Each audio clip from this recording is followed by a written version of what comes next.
All right, guys, welcome in. This is going to be post-operative hip. We're going to look at three different hip diagnoses here for the post-operative hip, which would be total hip arthroplasty, your hip labral repair. And that also has some associated bony work with it to fix things like FAI, and then your proximal femur ORIFs. And so we'll go over these three. And these are probably the most common that you'll see in a post-op or outpatient setting. Inpatient setting as well. I mean, if you think about the total hips and also the femur fractures, you're going to see them early on in the hospital, and then likewise you'll see them, of course, in physical therapy.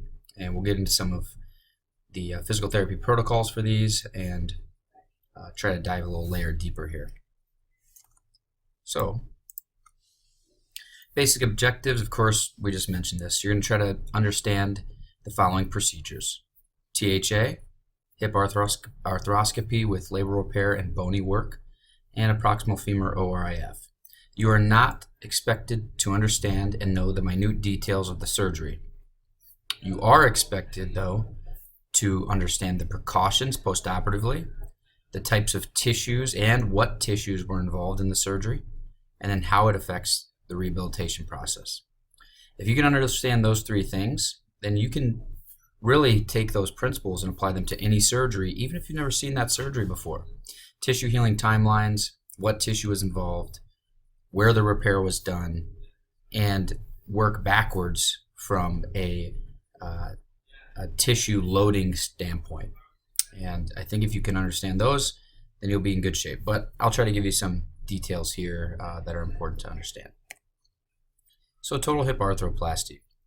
Let's talk about the history. Earliest recorded attempts at a hip replacement occurred in Germany in 1891.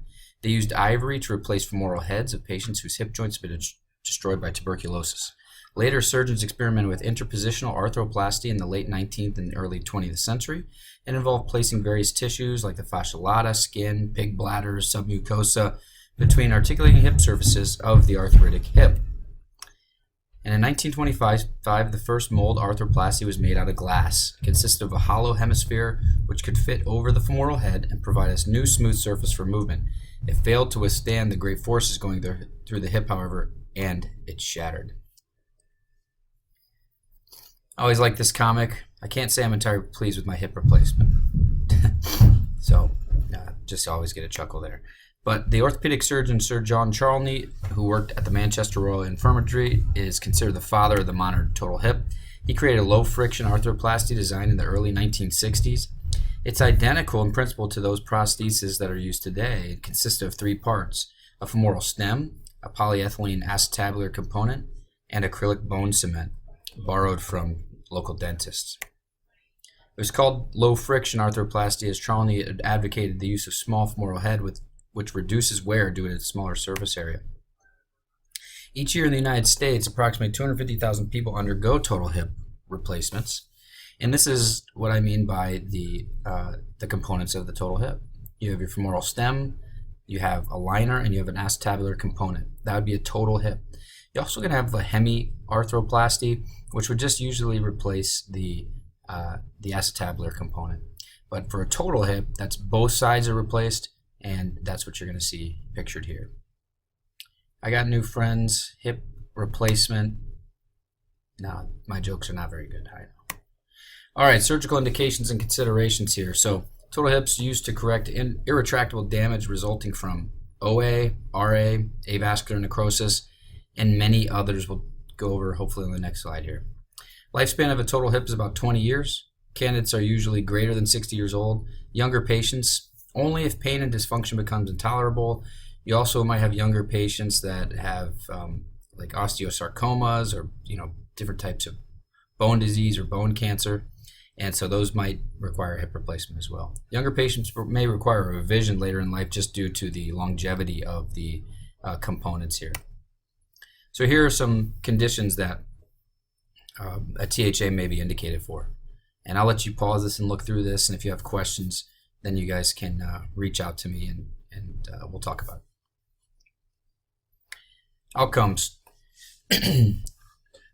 Total hips are predictably reliable in improving function and reducing pain in virtually all patients.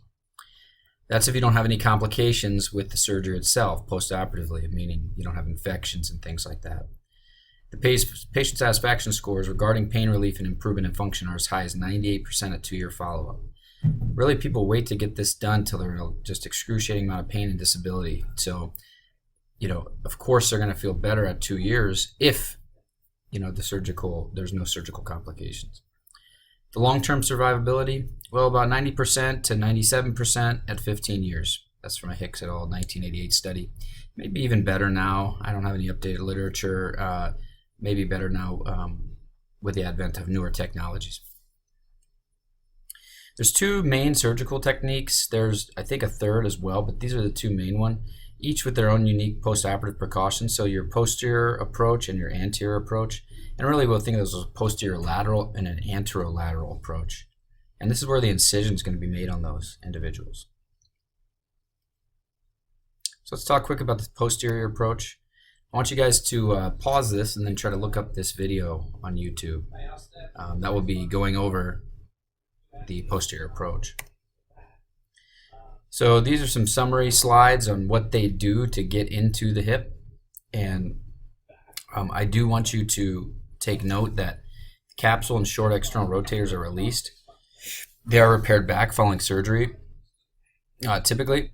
And recent reports suggest less dislocations and heterotropic bone formation if done. Care must be taken not to place traction on the sciatic nerve or superior gluteal nerve or artery, which could lead to nerve palsy. So this approach spares the gluteus medius and minimus as well as the vastus lateralis. But here's something that I want you guys to know, and these will be on your boards. You have what are called hip precautions here. Those precautions are that post-operatively you don't want your patient having hip flexion greater than 90 degrees, adduction past midline, and hip internal rotation at all. And so these in combination are the worst. The only time I've seen something bad happen is when all 3 were present and the person had poor bone stock, bone health, and was a smoker, and they dislocated their total hip. Outside of that, I've never seen one of these dislocate or heard of one of them dislocating. They're pretty stable. I would say they're very stable. And these precautions, there's debate on whether we should still keep them, but especially with the anterior approach. So we're going to move on to the next slide. The anterior approach. Again, a couple videos here. You can pause and look at these approaches. The short external rotators are spared in this surgery. It avoids the need for postoperative abduction pillow because adduction is not a precaution, and allows the patient greater freedom of movement early in the postoperative period. But the glute med and min, the TFL, the vastus lateralis, and iliopsoas tendons are violated. But again, these patients are up and moving day 0. So even though these tissues are impacted, the surgeons still want them up and moving very quickly. Precautions here, if we think about an anterior approach and we just think about our arthrokinematics, they'd just be the exact opposite of the posterior approach. You're going to have precaution with max external rotation, horizontal abduction, and extension. And if you think about the shoulder, when we think about shoulder instability, these are the same movements that we want to avoid with someone who has an unstable shoulder. Again, here's a hemiarthroplasty and a total hip replacement. Again, you can have a hemiarthroplasty where you just have the acetabular side, or you can have a hemiarthroplasty where you have the femoral side, but the total hip replacement is going to be both. So what are some considerations for physical therapy? Well, you need to know the approach. That's the most important thing. Know what the approach is, because then that will dictate your precautions. Initial evaluation, you're going to have standard contact precautions. You're going to inspect the incision site, put the patient through Wells criteria for DVT, check the height of their front wheel walker or cane. It's going to be a limited evaluation because you know what they're here for. You know what their surgery was, and they probably won't be able to do a tremendous amount on the first day. So what can you check? How does the approach change? How does this approach change your evaluation or rehab? Typical patient questions. When can I return to X again? How long do I have to keep these precautions? Can I get back into hiking and jogging eventually? It feels like one leg is longer than the other. Will it always feel that way? These are common questions. You know, you're going to have to make a determination on their prior level of function. their fitness level, all those sorts of things for some of these questions. The precautions are usually kept for about 3 months. In some cases, maybe 6 months if someone has a poor tissue healing or poor bone quality. Some cases maybe even lifelong, and so that's what a lot of people get counseled on. The question at the bottom, it feels like one leg is longer than the other, will always feel that way. Well, you have new components in your hip, and so your normal hip, your anatomical hip was arthritic, so that meant the joint space was compressed and collapsed. Now you have components that are spaced that out, so they might actually notice their leg is longer a little bit compared to the contralateral side, and will it always feel that way? I think they'll get used to it.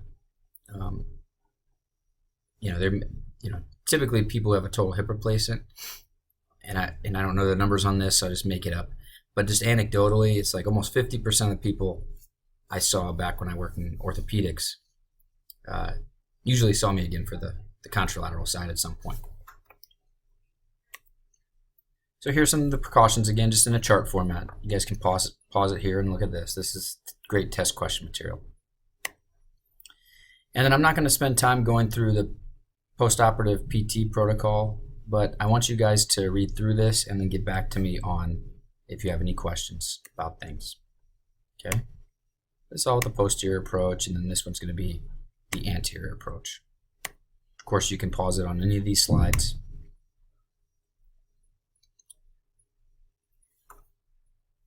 All right, now we'll talk about labral repairs of the hip and associated bony work. So with hip arthroscopy, let's talk about that for a second, because it's actually tough for, in the last 10 years, hip arthroscopy has really taken off. It used to be a much harder surgical procedure, but I think with the advent of new surgical instruments and practice and those sorts of things, this has become a much more common procedure, arthroscopy that is, of the hip. So because of the anatomical structure of the hip, arthroscopy is very technically demanding. And the number of hip arthroscopy procedures performed in the U.S. by American board certified orthopedic surgeons increased 18-fold from 1999 to 2009. These are some of the things that you can have an arthroscopic hip procedure on: labral repair, refixation, reconstruction, acetabuloplasty, femoralplasty, and then you can read the list from here. The acetabuloplasty and the femoralplasty are two things that we might not talk about in detail, but those are going to be the things that correct your pincer and cam deformities. It's literally just the shaving down of bone to remove excess bone growth that's causing impingement. And so if they're going to do a labral repair, they're going to fix the bony contributors to the damage. And so that's what an acetabuloplasty is: a pincer corrector, and a femoralplasty is a cam corrector. The most common indicator for hip arthroscopy would be painful, functionally limiting degenerative changes of the articulating joint surfaces. Potential indicators for arthroscopic intervention include, but are not limited to, symptomatic tears of the labrum, capsular laxity or instability, chondral lesions, osteochondritis dissecans, ligamentum teres injuries, painful snapping hip, and presence of loose bodies or cartilage floating around. This is a Tibor et al. 2008 study that looked at pain generators of the hip, and so again, you can pause it here and look through this. You'll notice a lot of these we've talked about in our lectures, and these can be the pain generators here. So what did you do preoperatively? This is all a recap. Do Faber test, Fadir test, log roll scour, pain with prolonged sitting. We're thinking for symptomatic patients with hip labral tears or hip instability. And then pain with squatting. So they might report groin pain, accompanying low back or SI joint area pain, subjective report of weakness and decreased stability, restricted range, painful clicking, and so on and so forth. Again, these are good to know, but maybe not need to know. These are going to be your imaging angles, if you will, that help surgeons determine if someone needs surgery. So you have your center edge angle, your Klein's line, your pistol grip deformity, and your alpha angle. You also have your crossover sign and your ischial spine sign. We'll go through all these. Your center edge angle provides useful information after the age of 5 years, and may be used to diagnose hip dysplasia. You can see, just go to the center of the femoral head, and then you draw a line to the edge of the acetabulum. And so the angle formed, yep, exactly right. If it's greater than 25 degrees, it's considered normal. It means you have good coverage. If it's less than 20 degrees, it indicates severe dysplasia. Klein's line is a line along the superior edge of the neck of the femur, useful in detecting early slipped capital femoral epiphysis in adolescents. The line should normally intersect the lateral part of the superior femoral epiphysis, so we can see that denoted on picture A. You also have a pistol grip deformity, which is just your cam lesion, and we look at the alpha angle there. So typically what you should have is a nice round spherical femoral head, and when it encompasses some of the femoral neck, we shouldn't see much of the femoral neck outside of that circle. But as you can see in the picture on the right, you do have some of that offset, if you will, the bony overgrowth into the cam deformity there. And this is called this pistol grip deformity, and usually we don't hear this term as much anymore, but we hear the term cam lesion. You can see how it may represent or look like a pistol. So what's a crossover sign? In the normal hip, the acetabular opening is anterior. In the retroverted condition, the superior aspect of the acetabulum is tilted posterior. And so on the AP X-ray in a normal acetabulum, the anterior rim of the acetabulum should always project medial to the posterior wall. In acetabular retroversion, the anterior rim will project lateral to the posterior wall in the superior aspect of the acetabulum. This is what gives you the crossover sign. And so this is a two-dimensional picture. We're trying to picture it in three dimensions. So again, this is all nice to know for us. It's not need to know. If you want to know more about it or how to figure this out, let's talk. This is the ischial spine sign. So you can see in the picture on the left, you cannot see the ischial spine. In the picture on the right, it's highlighted and outlined there. This also might indicate, here's the crossover sign as well, a retroverted hip. So again, this is just a refresher slide on your cam and pincher lesions. You can pause it here, go back to the inert lectures. Look at this. Same here, and same here, and same here, and same here. So patient selection, patients who do well usually have physical evidence of hip joint pathology and radiographic evidence as well of intra-articular damage. Maybe a trauma or previous surgical intervention that failed, absence of significant soft tissue pain, tenderness, and restriction, so meaning it's all joint pain. Also, people have realistic expectations and history of compliance. So again, surgical techniques, we won't spend a lot of time going over the minute details here, but it's good to know. Typically in the lateral decubitus position, sometimes supine, surgeon's preference. Specialized surgical table used to apply traction and position the leg. So they have a C-arm, which is used for fluoroscopy to help determine where, like in real-time X-ray. So the arthroscopic view, this is one of the reasons why this is a tough surgery is because typically an arthroscope doesn't have a wide fisheye lens. So the arthroscope that goes into the hip is different than that of the shoulder and the knee. You can have a 0 degree, a 30 degree, or a 70 degree. It's much wider and more distorted. Shoulder and the knee would be like a picture on the left, and the picture on the right would be your 70 degree with your hip. And so you can see how things, if this is the arthroscope, things are much more stretched out. And so here are the kind of the different angles as well, why they call it 70 degree, 30 degree, 0 degree. And here's kind of the angulation of what those look like as well. Potential complications after hip arthroscopy. You can have some nerve neuropraxia. You can actually have some medically induced perforations and tears, instrument breakage, incomplete. These can happen in any surgery.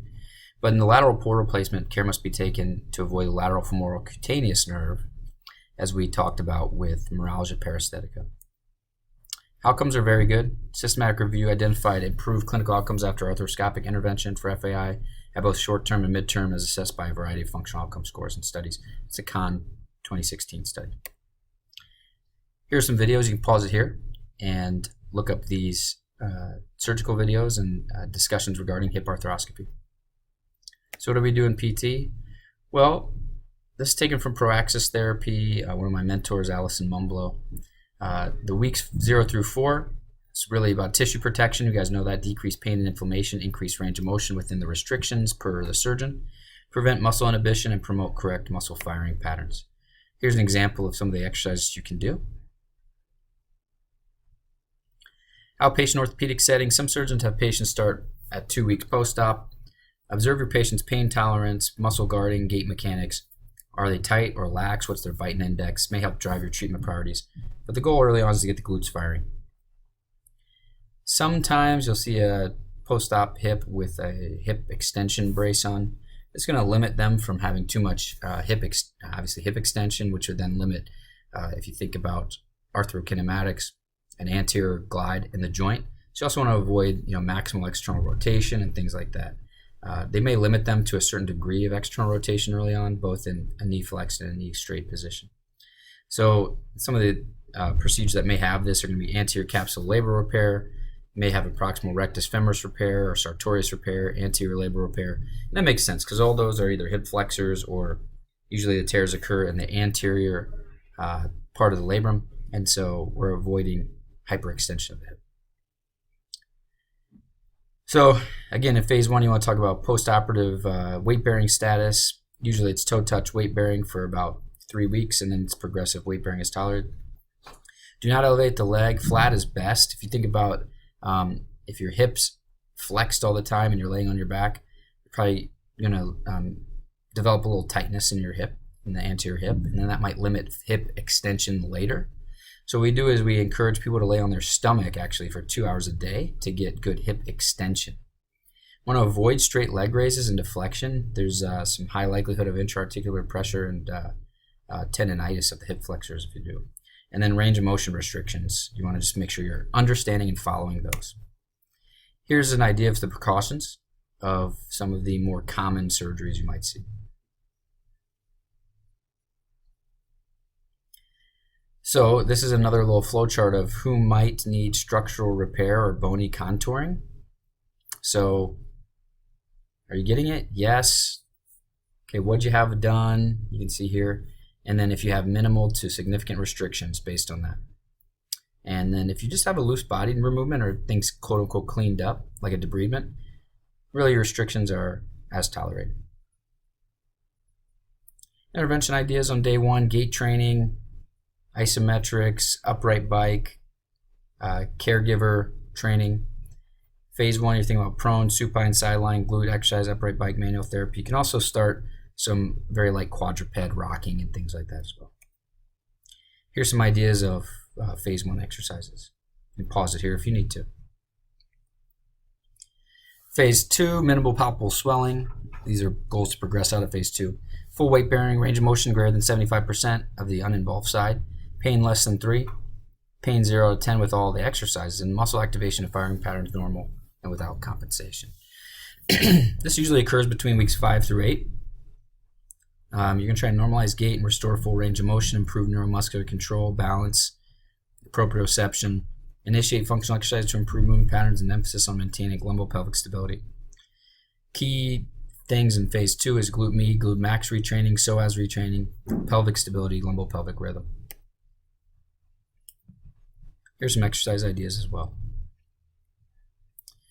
Criteria to progression for progression to phase 3. You want pain-free and symmetrical gait patterns, full range, no inflammation, irritation, or pain, normal muscle activation, single leg balance for 1 minute, and then you want hip strength at least to be about 60% into flexion compared to the other side. In other planes, you want to be about greater than 70%. It's usually weeks 9 to 16.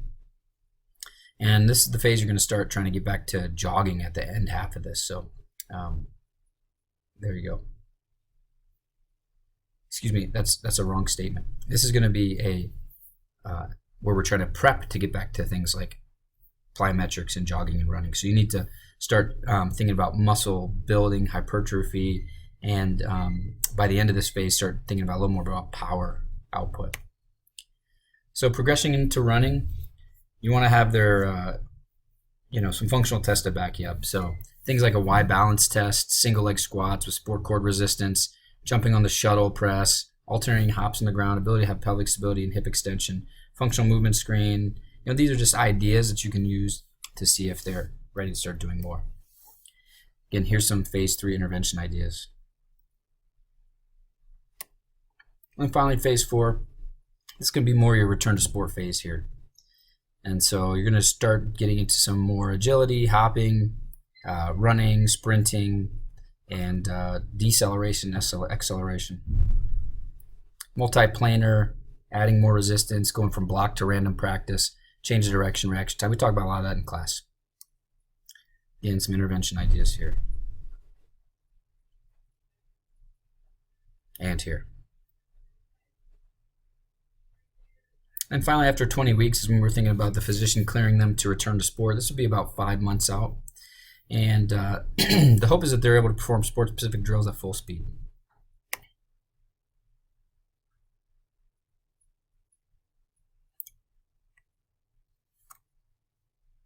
All right, and finally we'll talk about proximal femur ORIFs.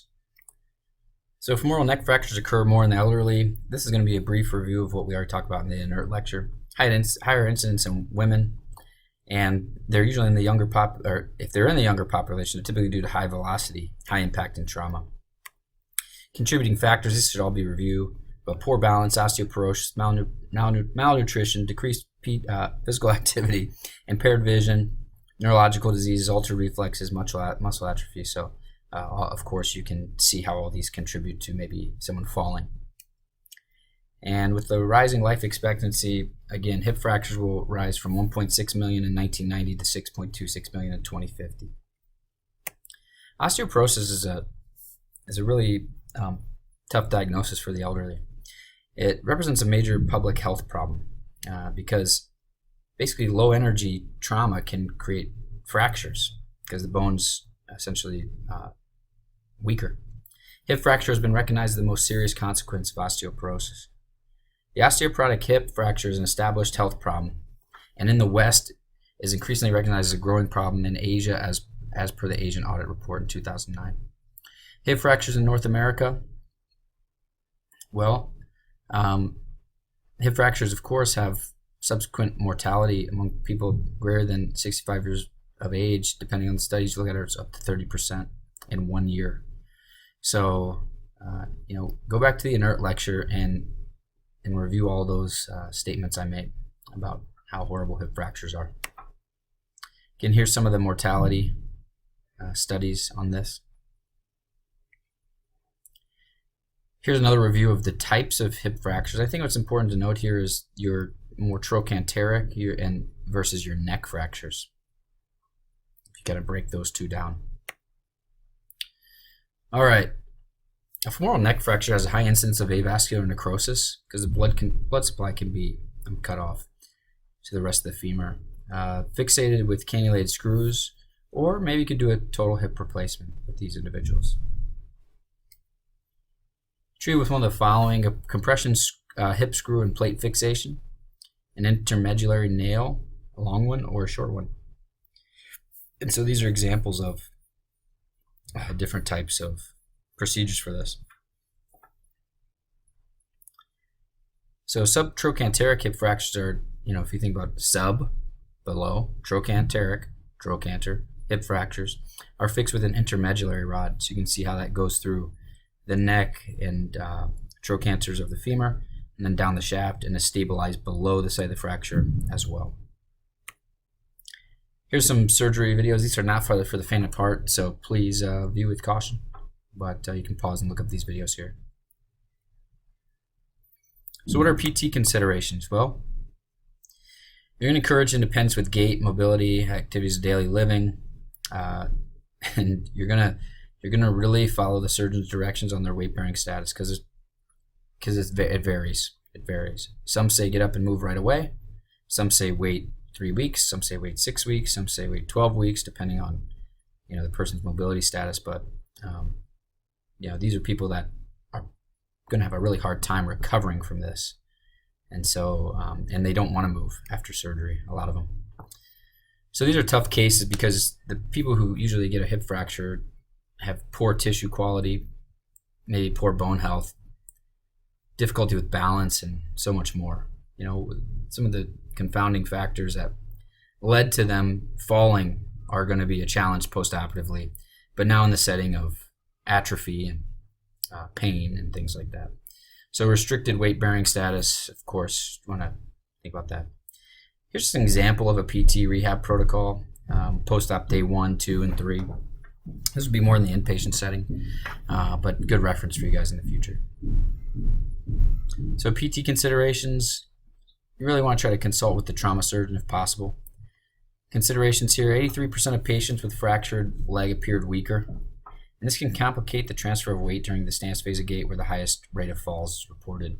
Strengthening of the abductor and adductor muscles of the hip increase lateral stability during walking, influencing the improvement of the patient's dynamic balance. Exercise should be performed with weight bearing when appropriate, and so that it's advantageous for them to get that proprioceptive feedback for balance. Weight bearing is generally better than supine exercise for these patients when they are allowed to. Final considerations here. Canero et al. 2013, I like this quote from this study about hip fractures. The literature does not feature specific and detailed PT treatment for elderly patients in the postoperative period of proximal femoral fractures. There is a tendency for strengthening exercise to be the key to functional improvement of these patients. The evidence shows that PT tends to accelerate the recovery of elderly patients, but the return to pre-fracture functional state is not yet guaranteed. And I would say that it's almost guaranteed that they don't get back to their pre-fracture status. And that's not that this is in vain, PT or surgery. It's just that this is a very difficult population to work with because the outcomes aren't good. So thanks guys for sticking with me on this lecture. Hope you enjoyed the 4 lectures regarding hip and differential diagnosis. Thank you.